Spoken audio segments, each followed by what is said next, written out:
Hello सगळ्यांनो, नमस्कार. मी आशा बोलते, आशाची शिदोरीतून. तर आज आपण सगळ्यांच्या आवडीची प्युअर नाचणीची गुळपापडी बनवणार आहोत, हेल्दी आणि पौष्टिक. तर चला तर बघूया साहित्य. आता मी हे नाचणीचं पीठ 2 वाट्या घेणार आहे, म्हणजे जवळजवळ अर्धा किलो. नंतर अर्धा किलोला 300-350 ग्राम गूळ, आणि वर थोडेसे आतमध्ये टाकायला आणि वरून पण टाकायला हे बदामाचे काप, आणि थोडीशी वरून टाकायला खसखस.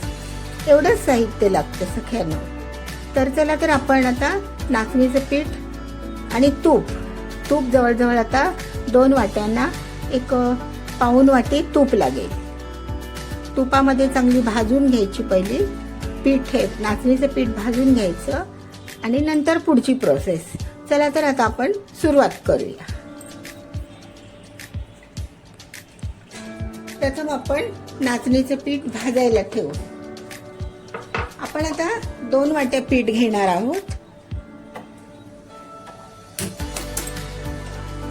कढई ठेवली आहे, त्यामध्ये थोडं तूप टाकायचं, म्हणजे समजा जसं त्याला मावेल तसं.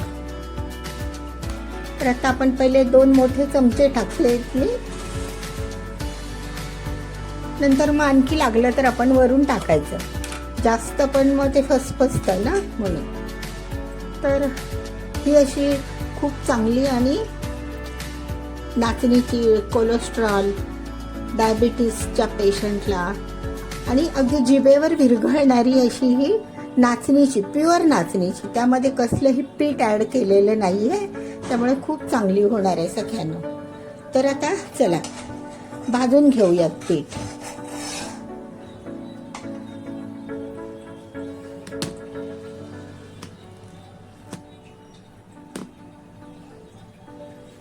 मी आता 2 वाटे पीठ घेते. पाव वाटीचा हा पेला आहे, तर 2 वाट्या घेते.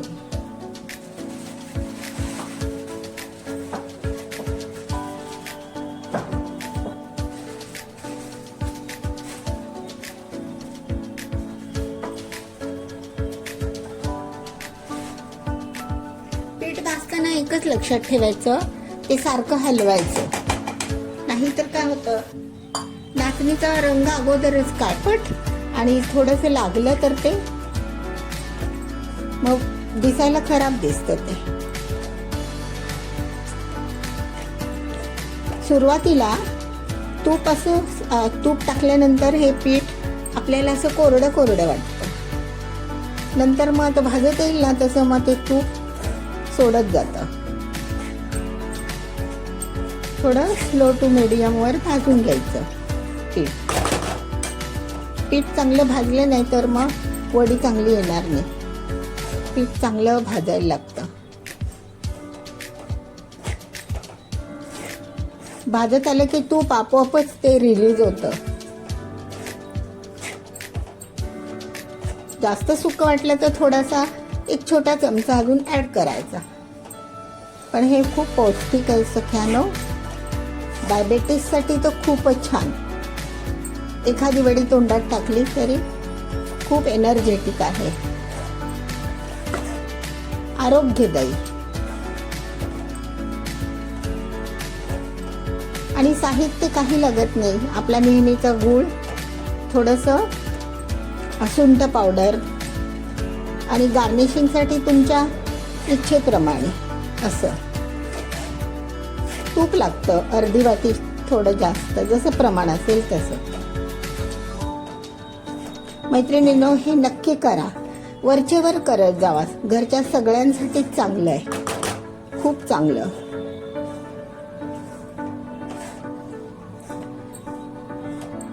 नाचणी ही अशी नैसर्गिकच चांगली आहे.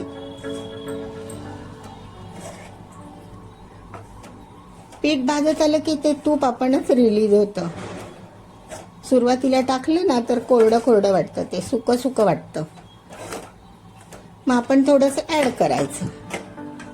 आता आपण गॅस थोडा कमी करूया, मग ती काळपट रंगाची होऊन जाते, बरी नाही वाटत. खूप सोपी रेसिपी, एक नंबर सोपी रेसिपी आहे, करूनच बघा.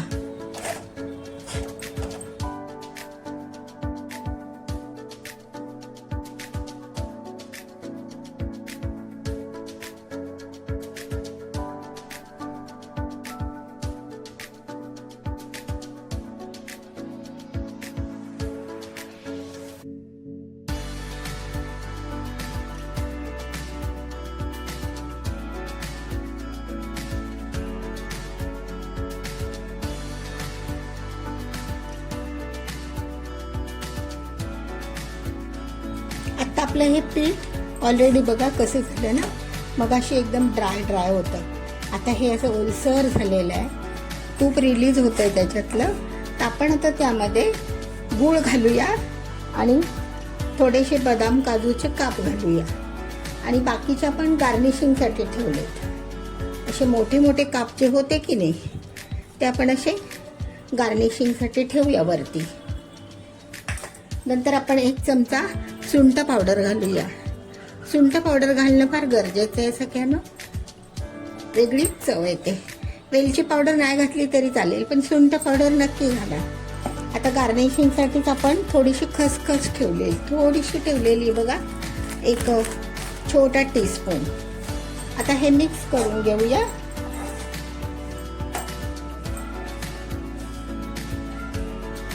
आणि मंद गॅसवर आपण आता ह्याच्यामध्ये गूळ मिसळूया. बघा, पाक नाही करायचा, काही नाही, फक्त गूळ मिसळून घ्यायचा.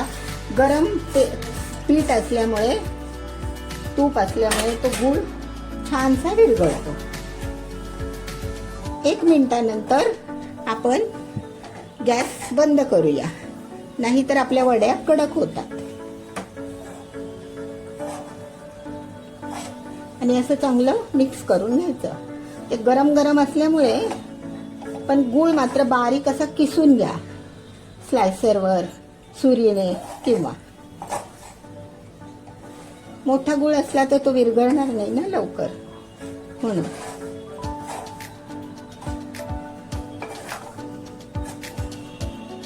तूप पण टाकलेलं असतं आपण. आणि थोडंसं 1-2 चिमटी छोट्या मीठ टाकूया चवीला. गोडाच्या पदार्थामध्ये मीठ टाकायचंच. बघा, 2च चिमटी टाकले, जास्त नाही. थोडंसं जिभेवर येतं ना, छान लागतं, मस्तच चव येते.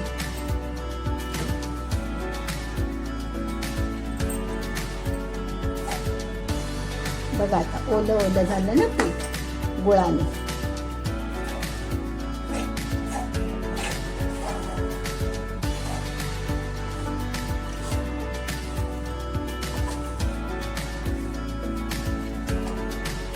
पाहिजे तर गूळ वितळेपर्यंत 1-2 मिनिट अजून लावूया गॅस आपण, म्हणजे गूळ पटकन विरघळतो.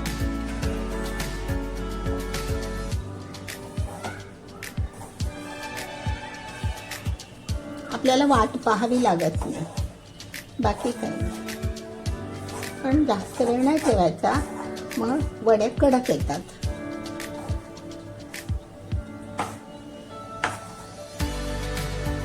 आता आपला गूळ पण मिसळलाय छानपैकी. आता आपण, तुमच्याकडे जर ट्रे असेल असा चौकोनी, तर त्याला ग्रीस करून घ्या तुपाने, त्याच्यावर टाका.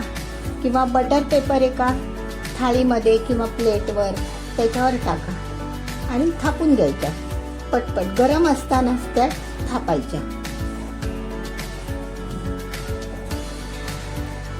सुंदरच वितळलाय गूळ.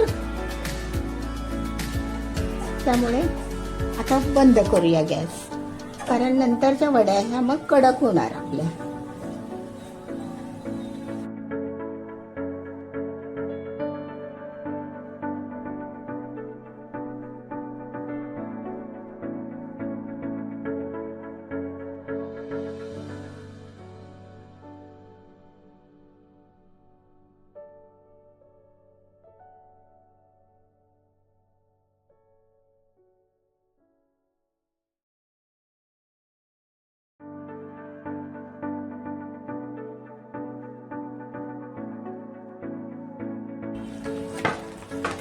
अशा पसरट ट्रेमध्ये टाकून तुम्ही पाहिजे तशा जाडीच्या तुम्ही वड्या थापून घेऊ शकता.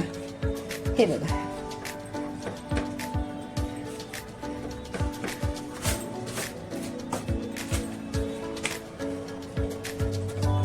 तुम्हाला मी आता सेट करून दाखवते.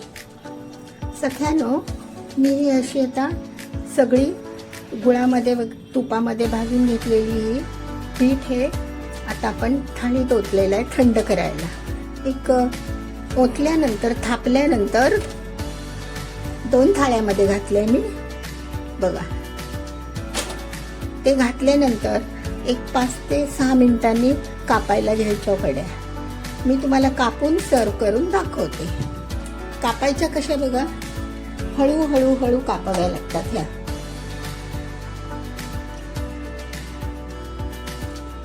एकदम हळूहळू, कारण थंड झाल्याशिवाय त्या निघत नाहीत, कापत नाहीत. थोड्याशा थंड व्हायला हव्यात, नाही तर तुटतात. तर नाचणीला थोडा कस कमी असतो की नाही, चिकटपणा कमी असतो म्हणून.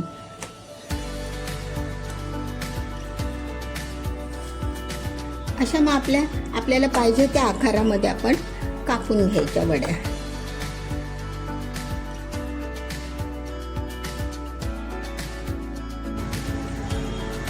सख्यानो, तर अशा आपल्या ह्या नाचणीच्या वड्या, प्युअर नाचणीच्या वड्या तयार आहेत.